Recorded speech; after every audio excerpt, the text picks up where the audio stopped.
August ತಿಂಗಳಲ್ಲಿ ಮೀನರಾಶಿಯವ್ರನ್ನ ಹುಡ್ಕೊಂಡು ಬರ್ತದೆ ಒಂದು ಬಿಗ್ ಸರ್ಪ್ರೈಸ್. ಮೀನರಾಶಿಯವರಿಗೆ ಇಷ್ಟು ದಿವಸ ಇದ್ದಂಥ ಕಠಿಣ ದಿನಗಳಿಗೆ ಮುಕ್ತಿ ಏನಾದರೂ ಸಿಗ್ತಾ ಇದೆಯಾ? ಮೀನರಾಶಿಯವರಿಗೆ ಶನಿಯ ವಕ್ರ ಚಲನೆಯಿಂದ ಒಳ್ಳೇದಾಗ್ತಿದೆಯಾ ಅಥವಾ ಏನಾದರೂ ಸವಾಲು ಸಿಗ್ತಾ ಇದೆಯಾ? ಪೂಜ್ಯಾಯ ರಾಘವೇಂದ್ರಾಯ ಸತ್ಯಧರ್ಮರಥಾಯ ಚ ಭಜತಾಂ ಕಲ್ಪವೃಕ್ಷಾಯ ನಮತಾಂ ಕಾಮಧೇನುವೆ. ನನ್ನ ಸಮಸ್ತ bits of India Kannada channel ವೀಕ್ಷಕರೆಲ್ಲರಿಗೂ ಕೂಡ ವಿಭಾ ಶೆಟ್ಟಿ ಮಾಡುವ ನಮಸ್ಕಾರಗಳು. ಮಾಸ ಭವಿಷ್ಯ ಕಾರ್ಯಕ್ರಮಕ್ಕೆ ತಮಗೆಲ್ಲರಿಗೂ ಸ್ವಾಗತ. ಈ ತಿಂಗಳು ಅಂದರೆ ಆಗಸ್ಟ್ ತಿಂಗಳ ಭವಿಷ್ಯ ಹೇಗಿರುತ್ತೆ, ದ್ವಾದಶ ರಾಶಿಗಳ ಮೇಲೆ ಗ್ರಹಗಳ ಸ್ಥಾನಮಾನದ ಆಧಾರದ ಮೇಲೆ ಏನೆಲ್ಲ ಪ್ರಭಾವ ಬೀರ್ತಿದೆ ಅನ್ನೋದನ್ನ ನೋಡೋಣ ಬನ್ನಿ. ಇನ್ನು ಗ್ರಹಗಳ ಸ್ಥಾನಮಾನ ಹೇಗಿದೆ ಮತ್ತು ಈ ತಿಂಗಳಲ್ಲಿ ಗ್ರಹಗಳ ಬದಲಾವಣೆ ಏನಾದರೂ ಇದೆಯಾ ಅಂತ ನೋಡಿದ್ರೆ ಖಂಡಿತವಾಗ್ಲೂ ಇದೆ. ಆಗಸ್ಟ್ 1ನೇ ತಾರೀಕು ಶುಕ್ರ ಗ್ರಹವು ಸಿಂಹ ರಾಶಿಯಿಂದ ಕನ್ಯಾ ರಾಶಿಗೆ ತನ್ನ ಪತನ ಬದಲಾಯಿಸಿದರೆ, 2ನೇ ತಾರೀಕು ಕುಜ ಗ್ರಹವು ವೃಷಭ ರಾಶಿಯಿಂದ ಮಿಥುನ ರಾಶಿಗೆ ತನ್ನ ಪತನ ಬದಲಾಯಿಸುತ್ತೆ. ಇನ್ನು 5ನೇ ತಾರೀಕು ಬುಧ ಗ್ರಹವು ಸಿಂಹ ರಾಶಿಯಿಂದ ಕಟಕ ರಾಶಿಗೆ ತನ್ನ ಹಿಮ್ಮುಖ ಸಂಚಾರವಾಗಿ ಹೋದರೆ, ಅದೇ ತಿಂಗಳ ಅಂದರೆ ಇದೇ ತಿಂಗಳ 22ನೇ ತಾರೀಕು ತಿರ್ಗಾ ಕಟಕ ರಾಶಿಯಿಂದ ಸಿಂಹ ರಾಶಿಗೆ ತನ್ನ ಪತನ ಬದಲಾಯಿಸುತ್ತೆ. ಇನ್ನು ಸೂರ್ಯ ಗ್ರಹ ಕೂಡ 17ನೇ ತಾರೀಕು ಕಟಕ ರಾಶಿಯಿಂದ ತನ್ನ ಸ್ವಂತ ರಾಶಿಯಾದ ಸಿಂಹ ರಾಶಿಗೆ ತನ್ನ ಪತನ ಬದಲಾಯಿಸುತ್ತೆ. ಇನ್ನು ಬೇರೆ ಗ್ರಹಗಳ ಸ್ಥಾನಮಾನ ಹೇಗಿದೆ ಅಂತ ನೋಡೋದಾದರೆ, ರಾಹು ಗ್ರಹ ಕುಂಭ ರಾಶಿಯಲ್ಲಿ ಸ್ಥಿತನಾಗಿದ್ದರೆ, ಇನ್ನು ಶನಿ ಗ್ರಹ ಮೀನ ರಾಶಿಯಲ್ಲಿ ಸ್ಥಿತನಾಗಿರ್ತಾನೆ. ಹಾಗೆ ಕುಜ ಗ್ರಹ ಮಿಥುನ ರಾಶಿಯಲ್ಲಿ ಸ್ಥಿತನಾಗಿದ್ದರೆ, ಗುರು ಗ್ರಹ ಕಟಕ ರಾಶಿಯಲ್ಲಿ ಸ್ಥಿತನಾಗಿರ್ತಾನೆ.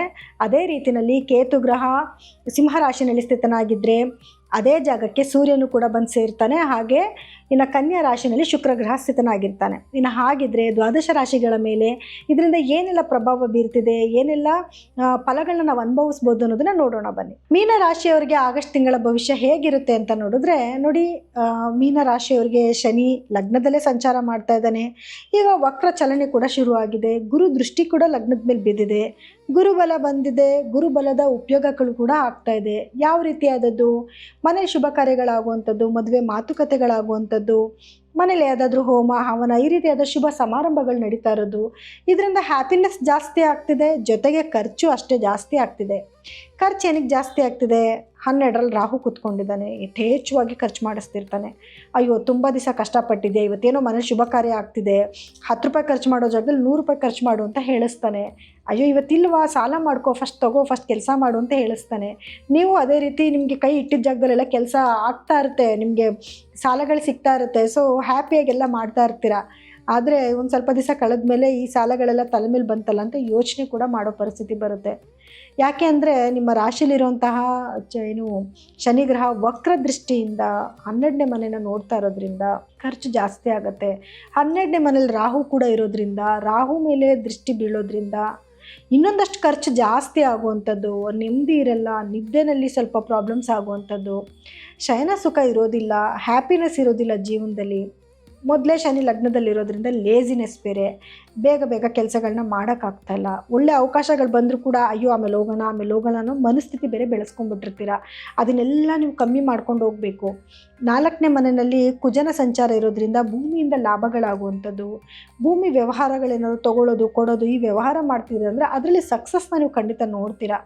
ಆದರೆ ತಾಯಿ ಆರೋಗ್ಯದಲ್ಲಿ ಸ್ವಲ್ಪ ಏರುಪೇರುಗಳಾಗೋದು, ಅಥವಾ ತಾಯಿ ಜೊತೆಲಿ ಏನಾದರೂ ಮನಸ್ತಾಪ ಮಾಡಿಕೊಂಡು ಜಗಳಗಳು ಮಾಡ್ಕೊಳ್ಳೋದು. ಯಾಕಂದರೆ ಕುಜ 4ನೇ ಮನೇಲೇ ಇದ್ದಾನಲ್ವಾ, ಚೂರು ಜಗಳಗಳಾಗೋ ಸಾಧ್ಯತೆ ಇರುತ್ತೆ. ಅಥವಾ ತಾಯಿ ಮನೆಯಲ್ಲಿ ಅಂದರೆ ಅವರ ಕುಟುಂಬದವ್ರ ಜೊತೆಯಲ್ಲಿ ಏನಾದರೂ ಜಗಳಗಳು ಮಾಡ್ಕೊಳ್ಳೋ ಸಾಧ್ಯತೆಗಳು ಕೂಡ ಜಾಸ್ತಿ ಇದೆ. ಇನ್ನು ನೀವೇನಾದರೂ 2 ವೀಲರೋ 4 ವೀಲರೋ ಓಡಿಸ್ತಿದ್ದೀರಾ ಅಂದರೆ ಸ್ಪೀಡಲ್ಲಿ ಸ್ವಲ್ಪ ಕಂಟ್ರೋಲ್ ಆಗಿರಿ. ಆಕ್ಸಿಡೆಂಟ್ಗಳಾಗೋ ಸಂಭವಗಳು ಜಾಸ್ತಿ ಇರುತ್ತೆ. 5ನೇ ಮನೇಲಿ ಗುರು ಮತ್ತು ಬುಧರ ಒಂದು ಸಮಾಗಮ ಇರೋದ್ರಿಂದ ಮಕ್ಕಳಲ್ಲಿ ಆರೋಗ್ಯದಲ್ಲಿ ಏಳಿಗೆ ಕಾಣಿಸೋದು, ಮಕ್ಕಳ ಎಜುಕೇಷನಲ್ಲಿ ಏಳಿಗೆ ಕಾಣಿಸೋದು, ಅಥವಾ ವಯಸ್ಸಿಗೆ ಬಂದಿರೋ ಮಕ್ಕಳಿದ್ರೆ ಅವರಿಗೆ ಮದುವೆ ಆಗೋ ಯೋಗನೂ ಕೂಡ ಬರುತ್ತೆ.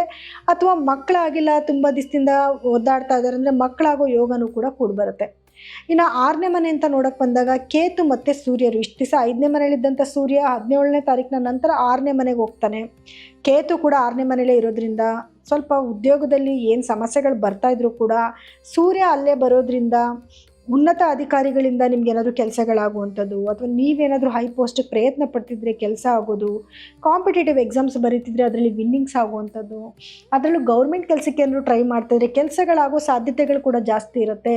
ಆದರೆ ಗೌರ್ಮೆಂಟ್ ಕೆಲಸದ ಯೋಗ ನಿಮ್ಮ ಜಾತಕದಲ್ಲಿ ಇದೆಯಾ ಅಂತ ಒಂದು ಸತಿ ನೋಡಿಸ್ಕೊಳ್ಳಿ ಸಾಕು.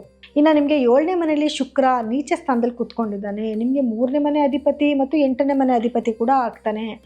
ಸೊ ಗಂಡ ಹೆಂಡತಿ ಮಧ್ಯದಲ್ಲಿ ಸಣ್ಣ ಪುಟ್ಟ ಏನು ವೈಮನಸ್ಸುಗಳಿತ್ತು ಇನ್ಮೇಲೆ ಏನೋ ಒಂಥರ ಪ್ರೀತಿ ವಿಶ್ವಾಸ ಜಾಸ್ತಿ ಆಗೋದು.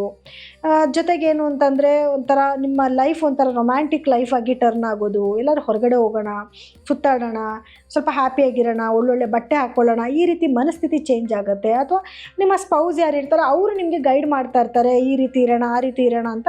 ಸೊ ಅದಕ್ಕೆ ನೀವು ಅಡ್ಜಸ್ಟ್ ಮಾಡ್ಕೊಂಡು ಹೋಗುವಂಥ ಗುಣನೂ ಕೂಡ ಬೆಳೆಸ್ಕೊತೀರ. ಅದೇ ನಿಮಗೆ ಖರ್ಚು ಜಾಸ್ತಿ ಆಗ್ತಾ ಇರೋದು. ಜೊತೆಗೆ ಏನು ಗುರುವಿನ ದೃಷ್ಟಿ ನಿಮ್ಮ ಒಂದು 9ನೇ ಮನೆ ಮೇಲೆ ಕೂಡ ಬೀಳ್ತಾ ಇರೋದ್ರಿಂದ ಅದೃಷ್ಟಕರವಾದ ಕೆಲಸಗಳು ನಿಮ್ಮನ್ನು ಹುಡ್ಕೊಂಡು ಬರುತ್ತೆ. ಕಷ್ಟಪಟ್ಟು ಕೆಲಸ ಮಾಡ್ತೀರಂದರೆ ಖಂಡಿತವಾಗ್ಲೂ ಒಳ್ಳೆ ಪ್ರತಿಫಲನೂ ಕೂಡ ನೀವು ನಿರೀಕ್ಷೆ ಮಾಡ್ಬೋದು. ಯಾಕಂದರೆ ನಿಮಗೆ 11ನೇ ಮನೆ ಮೇಲೂ ಕೂಡ ಗುರುವಿನ ದೃಷ್ಟಿ ಬೀಳ್ತಾ ಇರೋದ್ರಿಂದ ನೀವು ಮಾಡೋ ಎಲ್ಲ ಕೆಲಸದಲ್ಲೂ ಕೂಡ ಸಕ್ಸಸ್ ಸಿಗ್ತಾ ಹೋಗ್ತಾ ಇರುತ್ತೆ. ಬಟ್ ಪರಿಶ್ರಮ ಪಡಬೇಕಷ್ಟೇ. ಯಾಕಂದರೆ ನಿಮಗೆ ಲೇಸಿನೆಸ್ ಬೇರೆ, ಶನಿ ಲಗ್ನದಲ್ಲಿದ್ದಾನಲ್ವಾ, ಸ್ವಲ್ಪ ಲೇಸಿನೆಸ್ ಬೇರೆ ಇರೋದ್ರಿಂದ ನೀವು ಒಂಚೂರು ಕಷ್ಟಪಟ್ಟು ಕೆಲಸ ಮಾಡ್ತೀನಿ ಅಂತಂದರೆ ಖಂಡಿತ ಉತ್ತಮವಾದ ಪ್ರತಿಫಲನ ನಿರೀಕ್ಷೆ ಮಾಡ್ಬೋದು. ಪರಿಹಾರವಾಗಿ ಏನು ಮಾಡ್ಕೋಬೇಕು ಅಂತಂದಾಗ ಮೊದಲನೇದಾಗಿ ನೀವು ಪ್ರತಿ ಶನಿವಾರದ ದಿವಸ ಅಭ್ಯಂಜನ ಸ್ನಾನ ಮಾಡಬೇಕು. ಎಣ್ಣೆ ಹಚ್ಕೊಂಡು ಸ್ನಾನ ಮಾಡೋದು. ಮತ್ತು ಶನಿ ಗಾಯತ್ರಿ ಮಂತ್ರ ಅಂತ ಬರ್ತದೆ, ಅದನ್ನು ಜಪ ಮಾಡ್ಕೊಳ್ಳೋವಂಥದ್ದು. ಶನಿ ಜಪ ಮಾಡಿ ಏನು ಕೆಟ್ಟದಾಗೋದಿಲ್ಲ, ಇನ್ನೂ ಒಳ್ಳೆಯದೇ ಆಗುತ್ತೆ. ಶನಿ ಏನೇ ಫಲಗಳನ್ನ ಕೊಟ್ಟರು ಉತ್ತಮವಾದ ಫಲಗಳನ್ನೇ ಕೊಡ್ತಾನೆ. ಅವನಿಂದ ಏನಾದರೂ ಸಮಸ್ಯೆ ಆಗುತ್ತೆ ಅಂತ ನೋಡೋಕ್ಕೆ ಬಂದಾಗ ಕರ್ಮಕ್ಕೆ ತಕ್ಕ ಪ್ರತಿಫಲನ ಮಾತ್ರನೇ ಶನಿ ಕೊಡ್ತಾನೆ. ದಾನ ಧರ್ಮ ಮಾಡೋದ್ರಿಂದ ಮಾತ್ರನೇ ಶನಿನ ನಾವು ಒಲಿಸ್ಕೋಬಹುದು. ಸೊ ಹಾಗಾಗಿ ಪ್ರತಿ ಶನಿವಾರ ದಿವಸ ಸಾಯಂಕಾಲ ಅಂದರೆ ಸೂರ್ಯಾಸ್ತದ ನಂತರ ನಿರ್ಗತಿಕರಿಗೆ ಏನಾದರೂ ಡೊನೇಟ್ ಮಾಡಿ, ಊಟ ತಿಂಡಿ ಬಟ್ಟೆ ತರಕಾರಿ ಏನನ್ನಾದರೂ ಕೊಡಿಸಿ, ಅದು ನಿಮಗೆ ಪುಣ್ಯ ಸಂಪಾದನೆ ಮಾಡ್ಕೊಳ್ಳೋಕೆ ಒಂದು ಅವಕಾಶ ಸಿಕ್ಕತ್ತೆ. ಗುರು ತುಂಬ ಚೆನ್ನಾಗಿದ್ದಾನೆ, ಸೊ ಗುರುಗಳ ಆರಾಧನೆ ಇನ್ನಷ್ಟು ಜಾಸ್ತಿ ಮಾಡ್ಕೊಳ್ಳಿ. ಪ್ರತಿ ಗುರುವಾರ ಗುರುಗಳ ದೇವಸ್ಥಾನಕ್ಕೆ ಹೋಗಿ, ನಿಮ್ಮ ಮನೆಯಲ್ಲಿ ಹಿರಿಯರಿದ್ದರೆ ಅವರ ಸೇವೆ ಮಾಡಿ, ಅದೆಲ್ಲನೂ ನಿಮಗೆ ಅದೃಷ್ಟನ ತೊಗೊಂಬಂದು ಕೊಡುತ್ತೆ. ಇನ್ನು ಇದಾಗಿತ್ತು ಆಗಸ್ಟ್ ತಿಂಗಳ 12 ರಾಶಿಗಳ ಭವಿಷ್ಯ. ನಿಮ್ಮ ವೈಯಕ್ತಿಕ ಜಾತಕನ ತೋರಿಸ್ಕೊಳ್ಳೋದು ಬಹಳ ಬಹಳ ಇಂಪಾರ್ಟೆಂಟ್ ಆಗಿರುತ್ತೆ. ಏನಕ್ಕೋಸ್ಕರ ಅಂತಂದರೆ ನೋಡಿ, ನಾವು ಏನೇ ಹೇಳಿದರೂ ಕೂಡ ಇದೆಲ್ಲನೂ ಪ್ರೆಸೆಂಟ್ ಟ್ರಾನ್ಸಿಟ್ ಆಗಿರುತ್ತೆ. ಅಂದರೆ ಇವಾಗ ನಡೀತಿರುವಂಥ ಗ್ರಹಗಳ ಸ್ಥಾನಮಾನದ ಆಧಾರದ ಮೇಲೆ ನಾವು ಭವಿಷ್ಯನ ಹೇಳಿದ್ದೀವಿ. ಆದರೆ ನಿಮ್ಮ ವೈಯಕ್ತಿಕ ಜಾತಕನ ಒಮ್ಮೆ ತೋರಿಸ್ಕೋಬೇಕಾಗತ್ತೆ. ಅದರಲ್ಲಿ ಇರುವಂತಹ ಗ್ರಹಗಳ ಸ್ಥಾನಮಾನ ಆಗಿರ್ಬೋದು ಅಥವಾ ನಿಮ್ಮ ದಶಾಭುಕ್ತಿ ಆಗಿರ್ಬೋದು ಬೇರೆ ಬೇರೆ ಆಗಿರೋದ್ರಿಂದ ಅದಕ್ಕೆ ತಕ್ಕ ಪರಿಹಾರಗಳನ್ನ ಮಾಡ್ಕೊಳ್ಳೋದ್ರಿಂದ ಖಂಡಿತವಾಗ್ಲೂ ಉನ್ನತವಾದ ಒಂದು ಫಲನ ನೀವು ನಿರೀಕ್ಷೆ ಮಾಡ್ಬೋದು. ಸೊ ಎಲ್ಲರಿಗೂ ಕೂಡ ನನ್ನ ಧನ್ಯವಾದಗಳು.